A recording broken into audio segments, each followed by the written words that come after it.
This is Twit. Bandwidth for Know-How is brought to you by CashFly. This episode of Know-How is brought to you by the Ring Video Doorbell. With Ring, you can see and talk to anyone at your door from anywhere in the world using your smartphone. It's like caller ID for your house. Go to ring.com/knowhow and get $50 off one of their Ring of security kits, the Bundle Kit or Pro Bundle Kit, with their limited time offer.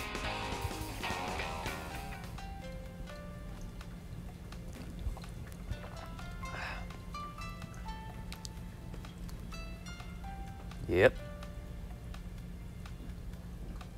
Yep.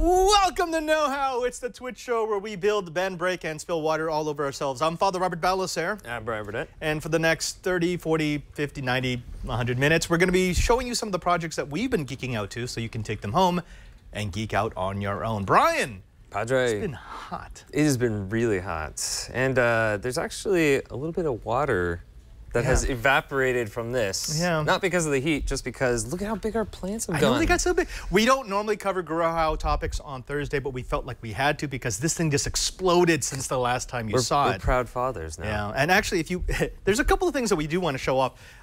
Try to get the side camera here. Let me turn this on. Blam! Wow. First, if you look, some of these leaves here, Brian, they're wilted. They're like burned. Yeah, what's and that's up with that? what happened was that's why they have this on an adjustable pivot. Did they hit the top They of actually got to the LEDs and they started burning. Oh, so no. you have to watch out for that. That's important. That's very important to take care of. Sorry, little guys. Second thing is you'll start noticing on the edges, we're getting like this, it's not a burn look, it's not brown, it's yellowing. Right? Yeah, so does that mean it's not getting enough water? Well, if you look inside the reservoir, there's nothing left. It's pretty low. It's totally low. It's completely dry. Use that all up in just a couple of days. Now, this light has been blinking, I would guess, probably all weekend. Please, add water. Add water. Please add water. And unfortunately, I wasn't here, and I didn't ask anyone to take a look at it, so it's been telling us, hey, yo, seriously, what? What's the deal? Does it please you to see us suffer? Exactly. So, you know, we're going to do a quick servicing of this. I actually think we're going to have to start doing this far more often. Originally, it was every 2 weeks. Right. That's the water and the nutrients not going to last. We're going to have to start getting people around the studio to help us with this. I mean, we can take care of the nutrition because we don't want people dumping the entire bottle thinking it's going to make it grow real fast. Right. But we do need someone to at least top off the water. So what we're going to do is have a reservoir of pH balanced water. We're going to pre-balance everything and just say, hey, you know what? If you see that light blinking, just put a little bit of extra just until we get back. See, now that could be like the next evolution of this product where it has like a little reservoir and it'll just add water as needed. Oh, you mean like the one I just built over the weekend? What? Yeah, we're going to be getting into that. That's an advanced topic. I want people to know all the grow house stuff before we show them how to create a project that could potentially flood their rooms. Yeah, that could be a little bit of a problem. Yeah, it's slow knowledge. So I pH balanced this one already down to 6.2, which is where I want it. So if you could take the red one, you need to balance that, and then we're going to have to get some nutrients in here. Okay. Yeah. You know, this is how the average life of a farmer works. I got your pH down right here. I've got your pH meter right here. And good, you know what? I spared no expense for you, Brian. I got you a stir stick.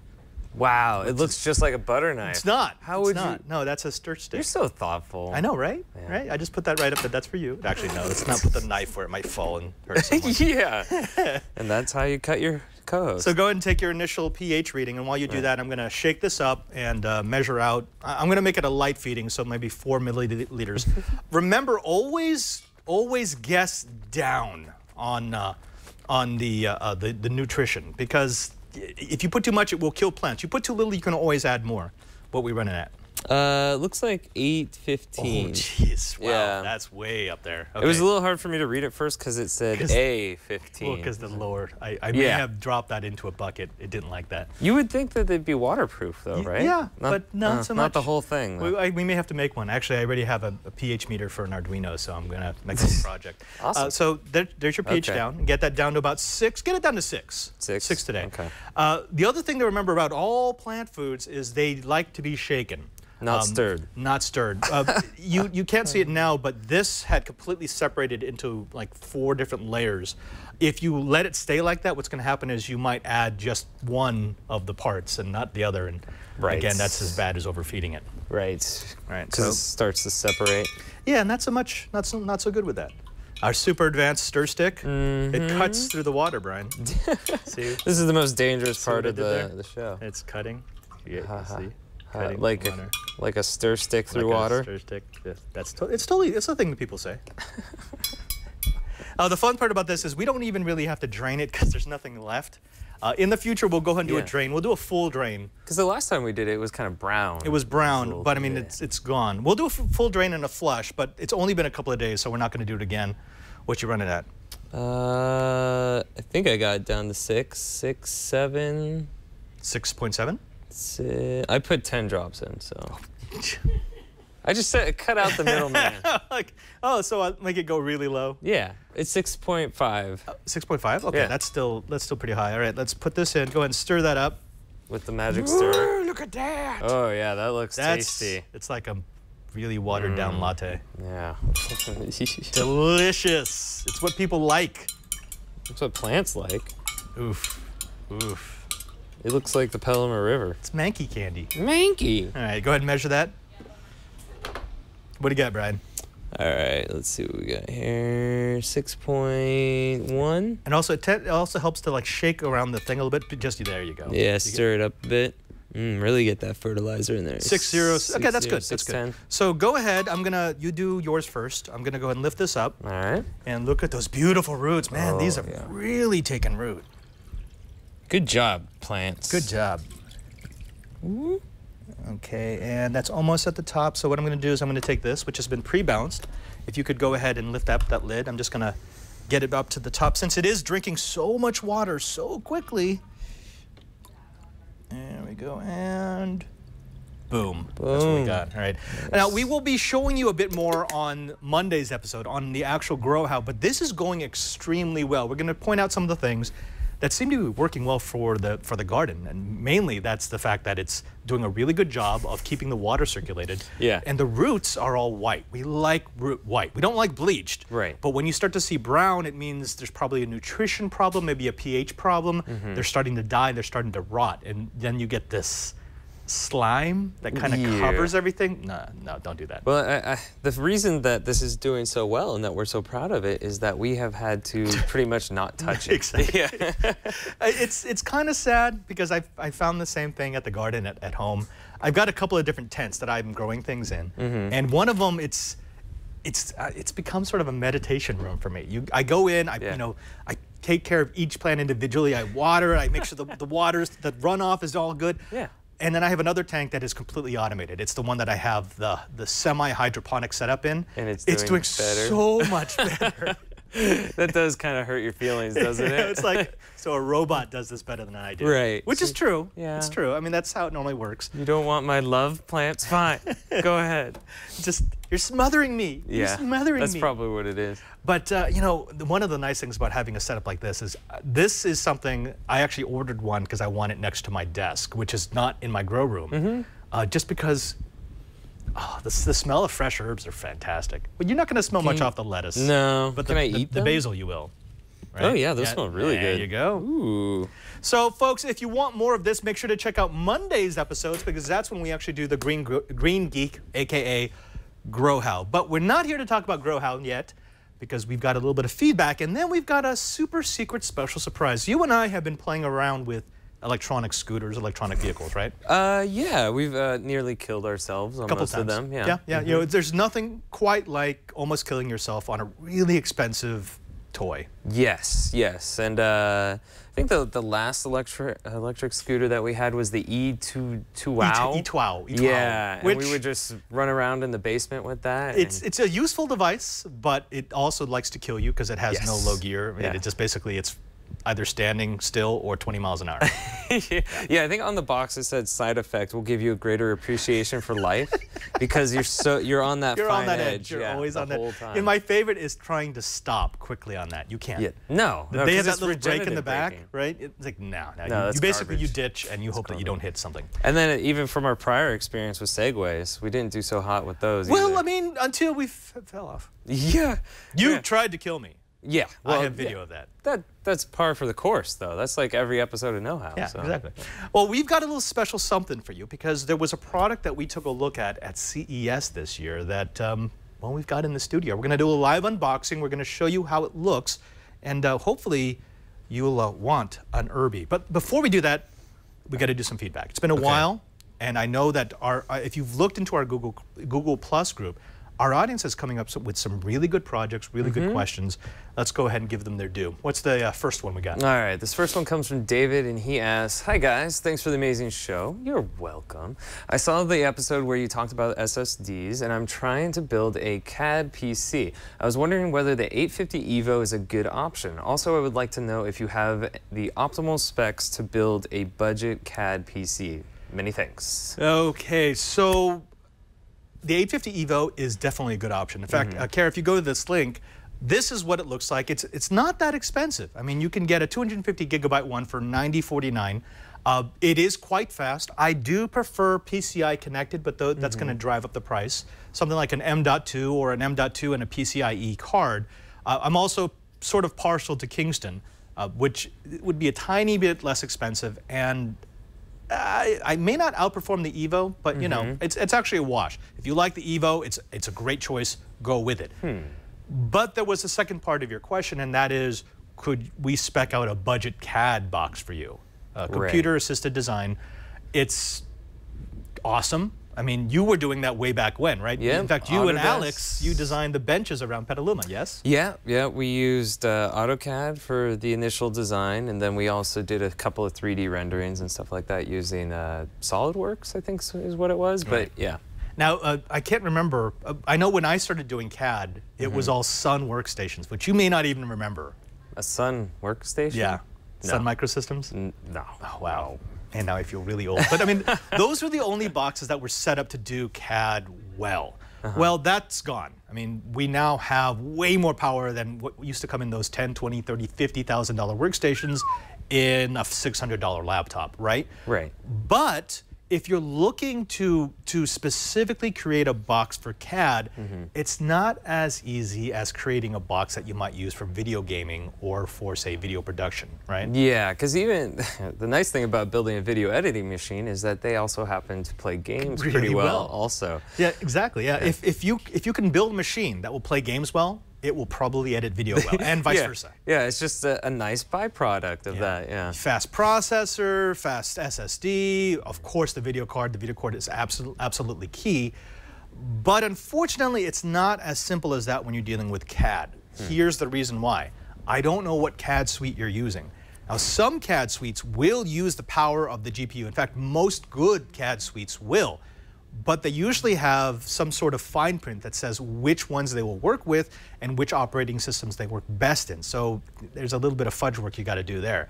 The other thing about that is, depending on which suite you're using, you need to upgrade different parts of your computer. And unfortunately, the SSD is probably not going to be top of the list. It's still a very good piece to upgrade. I mean, I am a firm believer that there are very few upgrades you can do to your computer that will give you more of a price performance boost than the SSD, because it is so simple and it is actually relatively inexpensive. And an SSD is probably the one upgrade you can do that will really make your computer feel like new, you know? As when it boots up really quickly, you'll see those sort of things.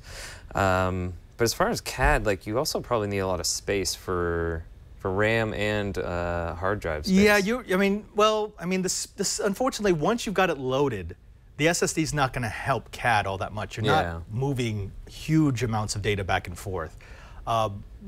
Also, CAD files are ridiculously small compared to, say, video files or even video game installs. Yeah. So it's not as if you need a tremendous amount of storage. You will need a lot of memory.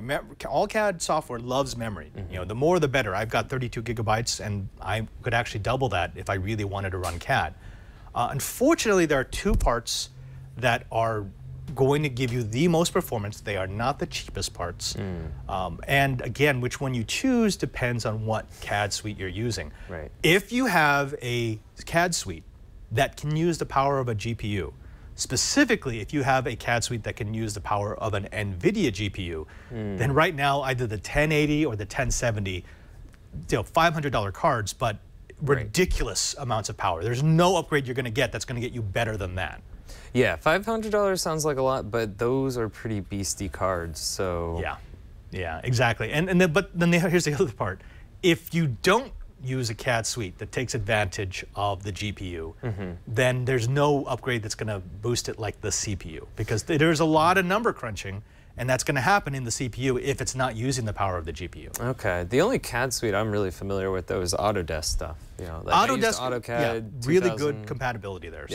So, I don't know, is that GPU focused? Autodesk is GPU. Adobe products, although they don't really do a 2D CAD program, but unfortunately there are so many CAD suites out there, and he didn't specify which one he was going to use, that we can't really tell him what he would want in a budget PC. Specifically. What I would say is if you are on a really tight budget, and by really tight budget I mean you're building from scratch and you want the thing under $500. Ooh, that's rough. That's rough. I would say go with a small SSD. It doesn't have to be super fast because you're not going to be completely using it.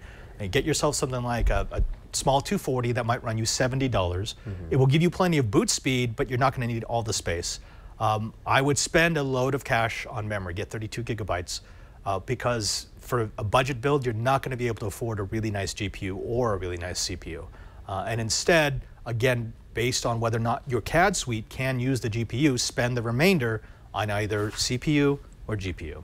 Right. That sounds but still, good. $500. That's not good. And that's not including monitor, keyboard, peripherals and stuff. That's just the box with the motherboard, the CPU, the memory, and the SSD. And we're assuming that you've got an operating system just hanging out someplace. This reminds me of the first PC I built, because I definitely had a low budget, and I was shooting for more of like a gaming PC. Yeah. I just wanted to play Counter-Strike.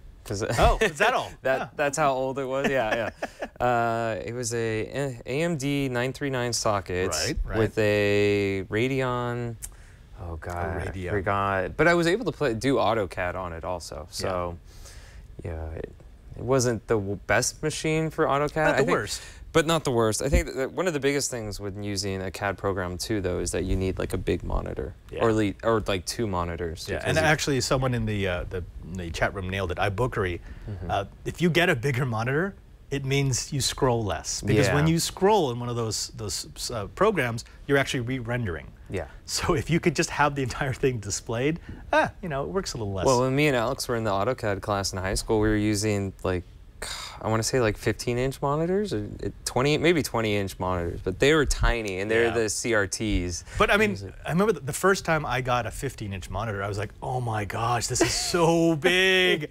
Because I had been used to working like 9-inch EVGA or monochrome screens, where I'm like, oh, I can kind of read that. I don't remember those days, but I believe you. I do not like you.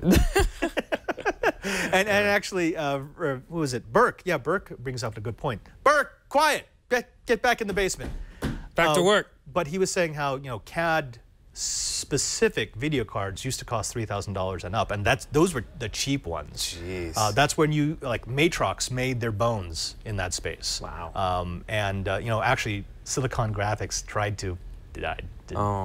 Sad story. Well, I mean, wait, you don't know the SGI story? No, I've never heard of Silicon Graphics. Imagine every sci-fi special effects movie back in the 80s and early 90s. Things like Terminator 2. Nice. That's all CGI. That's all CGI created by SGI. SGI was like the name for 2D, 3D rendering. Their boxes were crazy expensive, and it was one of these things where the company took off and then just flatlined. Oh, what happened? Why'd they flatline? All these other companies came in and like, oh, you're making a lot of money. Oh, no. You know, we should do that too. We could make our boxes a lot cheaper than yours. Huh. Yeah, that's why I've never heard of them. Oh, I'm so sad. All right, let's move on. We've got another one, not about any sort of CAD, or actually not even about raw processing power, but someone who needs help with displays. What do we got, Brian? All right, so this one comes from Daniel, and he asks, Padre mentioned on Windows Weekly, episode 471, that one of his best tech purchases was a portable accessory screen for his laptop. This also allowed him to use a dual screen setup on the go. 2 questions. What is the screen, and can it be used with a stylus for digital notes, specifically as an input for OneNote? Daniel, very good question, and I am never shy about showing this thing off because I really, really like it. That thing is pretty slick. This is slick. So this is the Asus. This is a 169C, not the Plus version. And Kara, if you go to the link there, there are a couple of different versions of this. There we go. So this particular one, this is the more advanced. This is a USB-C version. Nice. I like this one because it does IPS, which gives me much nicer viewing angles. But if you don't have USB-C, then you use this one, the MB169V Plus. It's full HD, so 1920 by 1080, over USB 3.0. Still quite nice. It's not IPS, but it does have decent viewing angles. And it is so, so light. This thing is actually lighter than my laptop, even though the screen is bigger. Oh yeah, no, feels like air. Not air, but I mean, it definitely doesn't feel like there's a computer in there. It's just a screen. It's nice and light. Precisely. And the other part of the question was, can he use this as a touchscreen? The answer is no. Kind of, no. It's not a touchscreen, It's not a touchscreen. So this does not have a capacitive touch sensor on the screen. However, there are add-ons that you can get. We actually took a look at a few of them at CES and Mobile World Congress that pretty much attach to the top of a display or the bottom of a display, and it adds touch capabilities. And does it work all right? It actually works really, really well. It's just, but it's now one more thing that you set up. And one of the kind of nice parts about this is you pull it out of its carrying case, which is also the stand. Yeah, it's simple. And in a couple of seconds, you know, you're good to go. Now, if I had to add a touch sensor onto this every time I pulled this out, I mean, I have to make sure it's calibrated properly. Yeah, I mean, if you're going to get a touch sensor like that, I would probably get it for something that's stationary, not something that you would be carrying around all the time. Right. There are a couple of monitors, USB-driven monitors, so both power and data, that will do touch. Unfortunately, the ones that I've tried out, they lack on the monitor side. They're good as touch screens, but you know, if the image doesn't look good, I'm not going to want to use it at all. Yeah, yeah, definitely. Yeah, this image is actually quite nice. This looks nicer than the screen on my laptop, and it's bigger. Yeah. And you know, the nice thing is that my laptop weighs, what, just under 2 pounds. Yeah. This thing weighs just under 2 pounds, You can so throw that just all in your over backpack. 3 pounds. So less the weight of a standard like 15-inch notebook, like a business notebook. I've got a 2-screen desktop that goes with me. Yeah, I've seen you do editing and stuff with it before, so it's really handy to have around. And it's not, I don't just use this on my laptop. I will plug this into my desktop or my desktop replacement. Yeah, well, in my case, like a 6th monitor. Yeah, you can never have enough monitors. Because you know what, sometimes you just need a lot of monitors. You just need that 6th monitor. Yeah, how about that? For all the corgi gifts that you have. I know OD'd on corgis. You get a little crazy? Well, in the park across from the school, the weather is now such that all the dog owners are coming out. Oh. So I was sitting in our breakfast nook and I was just reading the paper, just drinking coffee, and I hear this. And I look up, and the park, it's just like dozens of dogs. Aw. And so I got on my little E12 scooter, You go went down there, hang out. and oh my, I had dog treats. Which was for like an hour until one of the owners goes, so which one is yours? I'm like, I gotta go. I gotta go now. Smoke bomb! I can imagine you just going out to the field and like laying on the ground and like, I did that. There was like a Saint Bernard puppy that just like wanted to just laid right on my throat. I'm like, I'm not getting up. I love this. I don't care if I suffocate from your cuteness. So, okay, but folks, we're not talking about dogs. We're going to be talking all about electric scooters. But before we do that, you know what I want to do, Brian? Thank a sponsor? I want to thank a sponsor, but specifically I want to thank a sponsor who has one of the gadgets that I really, really like. And of course, these are cool. It's Ring. Right? Now, the Ring Video Doorbell is not new to the Twit TV network. It's been with us for quite a while. But this was actually a product that I purchased before they became a sponsor. Yeah, this has worked out great for your parents. Yeah, and that's exactly why I purchased it for. My parents live in a community near Las Vegas that it's older. Yeah, it's known for sort of retirement type. You know, it's not a retirement community, but definitely on the older side. Right, where most people are spending the day at the club or going out on to vacation. The casino. There was a lot of people who would have them as vacation homes, right? And unfortunately, that always attracts a certain criminal element because they know that a lot of these homes are empty most of the time. And the way that it would work is they would ring the doorbell. If no one comes to the door, they know I probably got a good couple of hours to burglar this place. Right, but that's not a problem anymore. That's not a problem anymore because what the Ring Video Doorbell does is it gives us a two-way feed between our front door and anyone who might approach that door and our mobile devices. Now, here's what's inside the kit.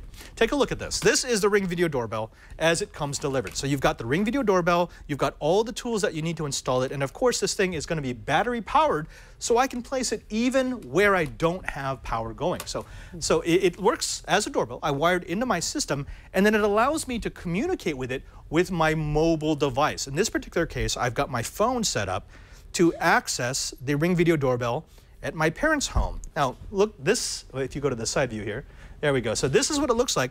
These are all of the different events. So as people came up to the front door and as the motion detector found them, or if they pressed the button to ring the door, it recorded video and then streamed that video up to the Ring web servers so that even if they tried to steal the doorbell, we would still have images of who they were, what they said while they were there, and when they came. Right. I mean, this is caller ID for your home, folks.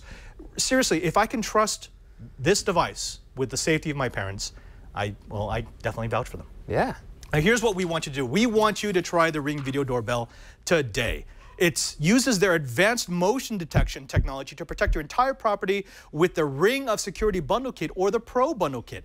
Now, both of those kits include this Ring Video Doorbell, the stick-up cam, the chime, and the solar panel, so you can install it in places where you don't get power at all.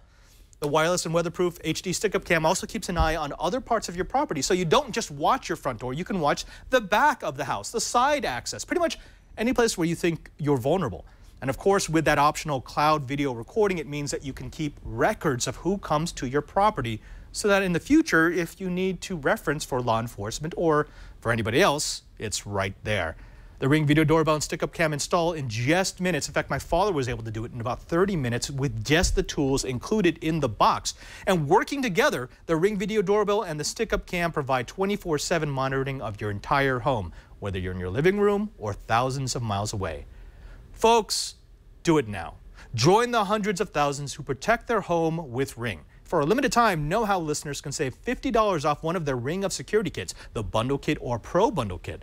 You just go to ring.com/knowhow and take advantage of the lowest price anywhere. That's ring.com/knowhow. And we thank Ring for their support of Know How. All right, Brian, I think it's time to send them back to January. January, when we were at CES. Well, I was at CES. Yes. You'll be with me next year. I will be, yeah. The team was at CES, and we were at, I think it was Digital Experience. And we had a chance to take a look at a scooter that, at first glance, I thought was absolutely ridiculous.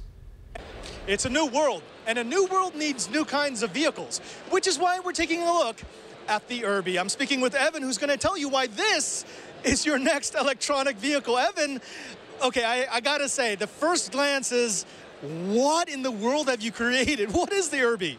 We've created really the most functional, high-quality urban electric scooter device out on the market, period. And it really folds up nicely, easily. It's lightweight, it's portable, 35 pounds, built out of high-quality carbon fiber. and airplane grade aluminum. So it's not only lightweight, it's extremely durable and high quality. So we built a product to last for a really long time and be a really perfect solution for that person that needs to get either a mile or 2 miles to that bus or train, or a mile or 2 miles from the train or bus to work. We really built this as a practical device to solve, well, a problem that a lot of consumers are facing nowadays. So we're URB-E, Urban Electric. It folds out, again, really easy. You can throw it in your trunk of your car. It's got a lot of applications. You can put your cell phone right here. You can put your coffee right here. It lasts for 20 miles on a single charge and goes up to 15 miles an hour. But my favorite aspect of it is that it's super comfortable. So you sit on it and you can really feel how well designed it is. I have to say, we had our production assistant zooming around on one of these, so we know there's a lot of acceleration. Yeah. I can think of, like, I live in the San Francisco Bay Area, yeah, and there's a lot of people who park on the other side of the bay, and they BART it to work, and then they walk to work. This would be the perfect device to store in your trunk, bring onto the BART, and then ride the rest of the way to work. What's the pricing and availability of the URB-E? Yeah, right. So it's in full production right now, made in America. We built these by hand in Pasadena, California. It's $1,500, but we have financing placed with Wells Fargo for as low as $1.75 a day. So not only is it super high quality, it's really available to everyone. Thank you so very much for showing this off to us. I mean, this is actually something that I think we may need to take a closer look at on the TWiT TV network. If they want to find out more about the URB-E, where can they go and find that information? Yep, it's URB-E.com, URB-E.com. We're designed and built in California. We ship nationwide. You can get these in a few days from now. There are a few different models, but we live and breathe this. It's been our passion for a long time. Passion indeed. Remember, you can walk, or you could URB-E.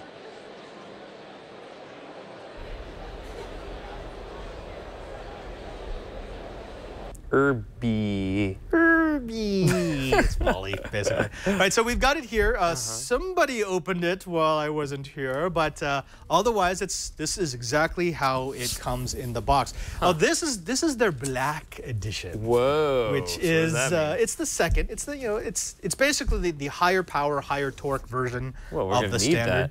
Yeah, it's kind of big. I know, right? But oh, okay. Let's. Ooh, there's a lot of things here. Help me out with this. All right. We gotta get this thing open and assembled. There are a few things that I really liked about this. I love the aluminum and carbon fiber construction because it means that the weight, solid. Yeah, the weight is actually the batteries. That's what takes up that 35, 38 pounds.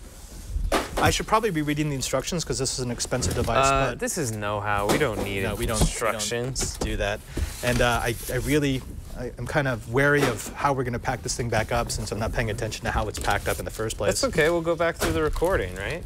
Yeah, we're not going to do that. Yeah, no, we'll never do that. Just put a lot of duct tape. Owner's manual. We can throw that in the garbage. Yeah, just burn that. Burn that. Okay, so obviously there's a little bit of assembly required because I'm pretty sure the handlebars Why are there bolts in there? Yeah. What are we going to do with that? Check this out. So again, it's looking about 35, 38 pounds. It's 36.4 volts of a lithium-ion battery. It's going to charge in about 4 hours. They say it will give you about 20 miles of range, 15 mile per hour top speed. It's got disc brakes in the back, so unlike that other E12 scooter that we've been playing with, this won't try to kill us. You can actually stop it. Aluminum and carbon fiber construction. It's foldable, collapsible. It's got, again, that drink and phone holder. There's also a shock absorber in the seat. Oh, in the seat? Yeah, which I kind of like. Here, you're going to have to... what do you want to do? Okay, I lift this, and you're going to take away the box, right? All right. Ultimate effort! Okay, we didn't need that part. That's okay. It's just a charger. Now, there's something else that they just announced, and hopefully they're going to be sending to us. They've added a front kickstand to this. I don't have pictures of it yet, but the cool thing about that is it adds like a basket, and then when you fold this up, it becomes like a shopping cart. What? It like transforms. So you carry it around the grocery store? Well, you push it around the grocery store, just like a shopping cart. And then when you're done, you get outside, you expand it, and all your groceries stay in the basket, and you ride away. That's kind of cool. I kind of want to use this. Come on, right? Okay. So supposedly I can just expand this. Maybe we do need the owner's manual. Oh, should I not burn that? Okay, I think I pinched something right here. Tell me, Brian. Oh, okay. Oh, that's good. Okay. Wait, oh, hey, look. I think that's supposed to happen. Here, you hold on to the handlebars. That's what you always want to hear. How is it? Oh, it locks somehow. Oh, wait, look. Okay. Oh, okay, But all I right. still don't understand how I these think handlebars those are gonna will, work. because they've got bolts, so we're gonna have to bolt those onto the side here. And I think, oh yeah, so they plug in right there. So let me get this down. Yeah. Goodness. There we go. You're gonna have to do it on your side. All right. They've also got pegs, so you can Have a technically passenger? You can have a passenger. I would not. Don't do that. No passengers here. Okay, wait, no, seriously, you got to look at the manual and find out where this goes. I don't Yeah, understand right? this. I don't understand. I think it goes like that. Maybe. How would that work? I don't know. Well, you got to All right, read oh that. yeah, I should probably look You at should this probably manual. be looking huh? at the thing you're holding. This is the picture of it. So they come around to the front. They somehow? come around the front. Unless- Actually, I think that might be the front. I think the wheel is actually just spun. spun around. That could be it. Oh wait, here we go. Wait, no, I don't understand this. There's some. No. How do I? Because the wire's on the inside. How do I get it to the outside, Brian? Okay, fine. I'll look at these instructions. You've been somewhere. holding the instructions for 10 minutes. Yeah, but I didn't want to have to actually use them. Okay, well, look at the assembly instructions and tell me where this goes. It's nothing but warning instructions in here. I want to ride this thing right now, but I know it's going to kill me if we don't Right? know which way it's supposed to face forward. What is this contraption? Oh, okay, so this is also the phone holder. Oh, by the way, you know what this would be really good for? What? 15 miles an hour. Oh, Pokemon Go. Pokemon Yeah. Go. So just ride around at top speed and hatch your eggs. Okay, assembly. Remove all Okay, the so that's parts just from a the clamp. carton. We got all the parts out. Inspect the contents. Oh, We inspected. Align the handlebar so the URB-E logo is facing forward, then lightly screw in the 2 top screws and lightly attach the front forks. Okay, so this is... Where's the URB-E? Oh, here's the URB-E It's on logo. this side. So this is facing the wrong way. I don't know how that's possible, but Will it turn around? it will not. Okay, I don't see any way to do this other than putting it in a way that will snap the cables. This URB-E front suspension looks different than the one in the picture. Well, this is the black edition. So there are 3, while Brian tries to find how we're gonna do this, there are 3 editions of the URB-E. There's the original edition, and Kara, if you go to the link there, it's about $1,500, so $1,499. Again, it's gonna have all of those features that I talked about. You can choose your color. And then there's this one, the one that they sent us, which is the URB-E Black Edition. All I that get this it. does, here, you take makes this. sense now. All that this does is it adds a special controller that allows us to increase the amount of power that goes to the motor, increases speed and torque, which we kind of like. So for that controller, you're gonna, you pay an extra $200. Now, $300 more than that gives you the URB-E Electric Edition. This is exactly the same as the URB-E Black Label Edition, but they've polished everything down and then they've powder coated it. And the powder coat is kind of nice, but of course that's gonna add cost. You got it yet, Brian? I thought I figured it out. Now that the more I look at it, though, I'm like, maybe not. Here, give me the manual. Where'd the manual go? All right. Here's a You keep trying to figure that out. I'm actually gonna take a go through this. Do you guys need me to come engineer something over there? Well, it almost looks as if someone at the factory assembled it backwards. Unless we're just really bad at this. We could be really bad at it. I'm gonna move my laptop. Yeah, that might be a good Get idea. rid of that. Okay, there we go. Let me get the mount out of the way. All right, so I think this might actually be backwards. No. So this is supposed to be. We're doing it wrong. Okay, has no, to this be. is right. But this has to go on the outside, but the cable is so tight. Yeah, I thought like maybe it had to come back around on this side, but there's no way you can do that. URB-Es. URB-E. Yeah, this I don't see because this cable assembly is on the inside here, And it's not and this like- has to install on the outside, and there's no way to get this on the outside without Yeah, it's supposed to be on that side. like that. All right, here. But the handlebars are facing backwards. See? They gotta be. Oh, okay. So yeah, so that's not gonna work. All right, let's try it the other way. Yeah. Like that. Like I don't. Right? It shouldn't be that difficult. Yeah, this seems to be. Oh, the pegs fold. Okay. I mean, I guess that, does that help? Wait, here, hold the main unit. Okay. Thank you. It's the most difficult thing we've ever assembled on Know-How. Oh, okay. Oh, So is that okay, comes that- out. Okay. That makes sense, I think. Does it? Well, What the hell is that? No. Is that the kickstand? Okay, and now we're done. Okay, so get the hardware out of there.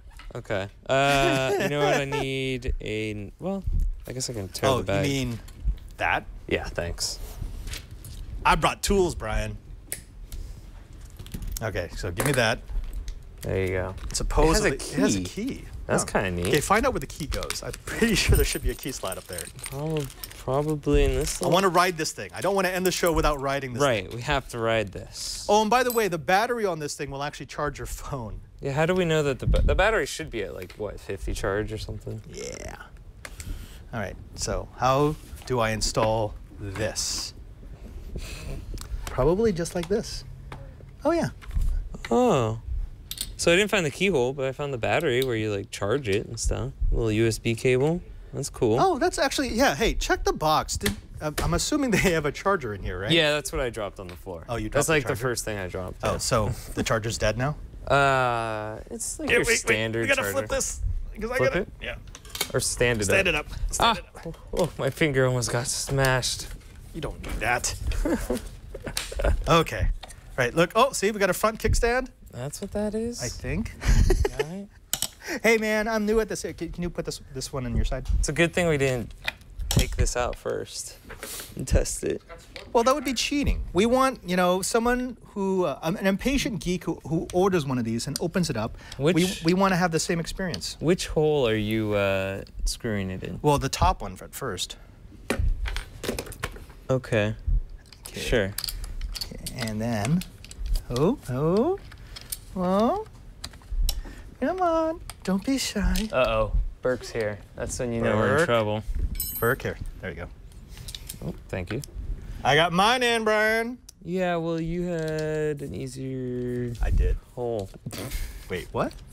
You had an easier time. That does not sound Yeah. right. There, I found it. There we go. Okay, so you got that one, and then you got the one below it. It comes with a little bit of Loctite on these. I know. Well, I mean, you know what would be really bad? You're riding one of these things around, and then the handlebar comes off in your hands. Yeah. Right? No, that would be really That scary. would be. I would not think that would be a good design. So it looks like there's only one lower hole that this will work on. Yeah. Well, because I have it angled. So what you can do is you can adjust the angle by choosing one of the lower holes, because there's two of them there. To your preference. So either handlebars forward or handlebars back. Okay. That makes sense. And I did handlebars back because, you know, I like to look. Yeah, look fly, as the kids say. Hey, what's the use of driving around this awesome vehicle if you're not going to look awesome? The thing to remember about this, because remember, I did think that this was ridiculous when I saw it at CES, but I've seen the use case. This is not your electric vehicle. This is your electric vehicle that you store in your vehicle. So this is designed to be in the trunk so that you can just take it out and go riding. You pop it out, yeah, and then you go around, go to where you have to commute from or something. Precisely. So for example, here in the Bay Area, we've got BART. Well, you can bring this onto the BART. So you'd park, you'd BART, and then like the last 2 miles, you use this device to get to your office. Oh, yeah, that makes sense. I mean, in my use case, I live about 2 miles away from the studio, so I just bomb down the hill here. Wait, you're up a hill? Yeah, there's Really? like a huge hill. Yeah, that I'm can up. you hold this up? Because Sure. I need to, there we go, There you go. tighten this. I just realized, you know what, this actually works better if I have 2 hands to do this. Oh, So this is not bad. It took us a while to figure out which way to install it, but we once got it. Yeah, once we got it, it's a quick install. It's just 4 screws to attach the handlebars to the frame itself. And now we have to make sure that we have this thing opened up. And you know what I want to do? Hey, Kara, do you have a wide angle on the TriCaster?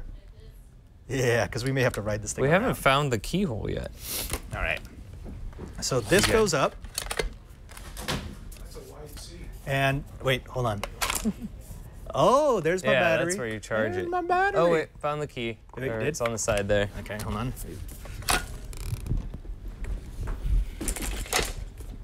Yeah, you should go first. This will end well. Wow. All right, where's the keyhole? So it's on the left side. Aha. No, cooler it's like with a the hat. tags, Yeah, you have to yeah. keep the tags on. They just don't get it. Oh, okay, wait. Is it on? I don't know. Where's the? Where's the accelerator? Here, tell me where the lights accelerator are is. blinking. I know. I got Is it a lights. twist? Is it a twist throttle? No. Oh, yeah. Oh, it is. Whoa! There he goes through the wall. Whoa. This thing is spinning out. Ah! Wait, stop. The tags are getting caught up in the wheel. Yeah, that's what I want. That's what you Yeah. get, tags. Oh, jeez. This is the perfect setting to This test is really. this out. This is. Hold on. I'm out. I'm out. And he's gone. Whoa! Okay. Well, hey Brian, end the show. I'm gonna go catch some Pokemon. And that's the last time we ever saw Padre. Ah! I think he's doing a full lap around the studio. Ah! Hey Padre, go outside. Oh, Bert just shut the door on me. What? You can come back around. I know, right? Where are you? What's up? Are you outside? No, Oh right no, here. you're there. And he's back. It works. Well, not. You know what? I need to extend. So we definitely put the handlebar in the wrong position. Like too low? It's way too low. And then to fold up, you just lift the seat like that, and you're done. Done. Zip, zip. I like how we blamed URB. We're like, oh no, it's I know. definitely a manufacturing problem. No, it was like, no, host problem. Yeah. Okay, so I think that's a kickstand. What? What? All right. All right. Okay, right? We definitely have to leave all the tags on it, though. Well, what's the point if you Yeah, don't? right? Yeah. Well- Oh, folks, we're going to be giving you a full review of the URB in a future episode. Probably going to be Pokemon related. Yeah, it has to be. Yeah, and we've actually set my schedule. So next week, when we're at DEF CON, I'm going to start playing Pokemon. Ooh. And Anthony says Should he's at you, level though? 21, so I think I want to top him in a week. This is a slippery slope you're going down, Padre. I like slippery slopes. Yeah, well, you remember what happened with Ingress? I don't. Those 3 years are They're blur, they're blur. gone. I don't remember any of them. All right. Now, we know that this was a lot of information, everything from the little bit of Grow How that we did at the start to the answers we did for your feedback to all the links that you might need for an URB if you actually want to take a look at one. There's an easy way to get all this. Just go to our show notes page, where is it, Brian?